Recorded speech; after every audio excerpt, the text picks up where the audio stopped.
sa madla ang pagkukunwari ng mga ministrong hunghang at tiwali. Comics na malaswa ang siyang pinili, ipinababasa, ipinasusuri.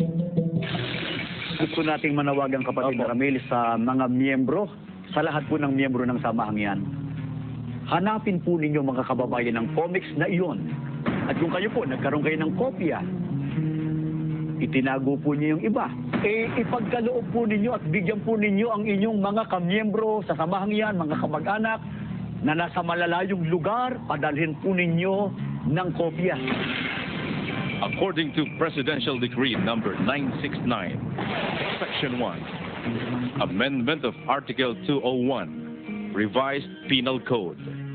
Article 201 of Act of number 3815, otherwise known as the Revised Penal Code, is amended to read as follows.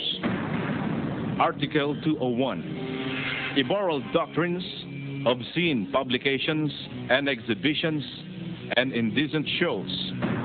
The penalty of prison mayor or a fine ranging from 6,000 to 12,000 pesos, or both such imprisonment and fine, shall be imposed upon. Number 1, those who shall publicly expound or proclaim doctrines openly contrary to public morals. Number 2, letter A, the authors of obscene literature published with their knowledge in any form, the editors publishing such literature, and the owners, operators of the establishment selling the same. Nadarama nila init ng impyerno dahil ba sila ay nakatakda rito? Kasama nila ang tatay nilang Diablo na siyang umaakay sa kanilang grupo.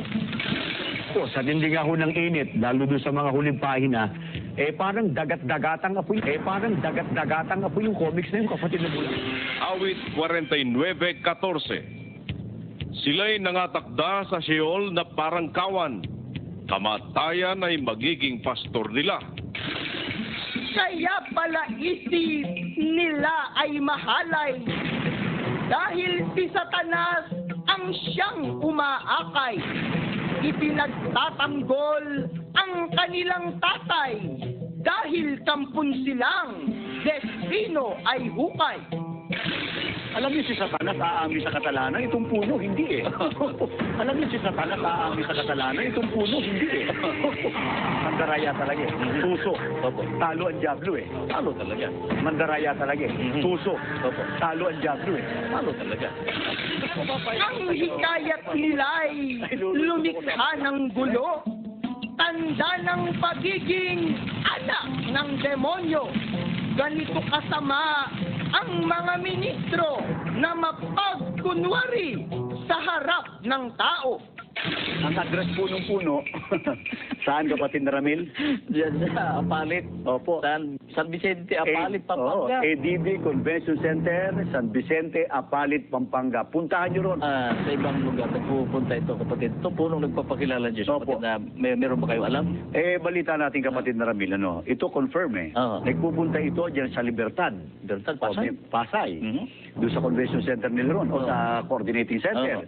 At dyan sa Maharlika, natatandaan nyo dyan sa Taguig, lagi ho dyan yung puno, once a week o twice a week minsan, dun ho sa isang apartment dyan po sa Signal Village. Pero balita ko, ito punong nagpapakilala Diyos. Pupunta rin sa Mindanao. Nako, abangan nyo na at nagpupunta ho yan sa Mindanao. Teka, pero aeroplano ba? Hindi aeroplano barko. Alam niyo na po saan yan. Barko yan, abangan niyo sa pier. Opo. Ako papayag yan. Ako ang miyembro ngayon ng Abu Sayyaf. Opo. Halimbawa, miyembro ako ng MILF. Lalo ako, halimbawa, miyembro ako ng Suicide Bomber. Hindi mo papayag basta gano'n lang yan. Ay, lulusog ako sa Apalit. Ang sabi ni Kristo, ang mapagpayapa, ang anak ng Diyos sa Biblia'y natala. Aklat ni Mateo 9 ang talata, Kapitulo 5, basahin ng madla. Mateo 5:9. Mapapalad ang mga mapagpayapa, sapagkat sila'y tatawaging mga anak ng Diyos. Hindi nila ibig ang kapayapaan. Ang anyaya nila, guluhin ang bayan. Sila ang alagad na nasa diliman, ang nasa samadla, away kaguluhan.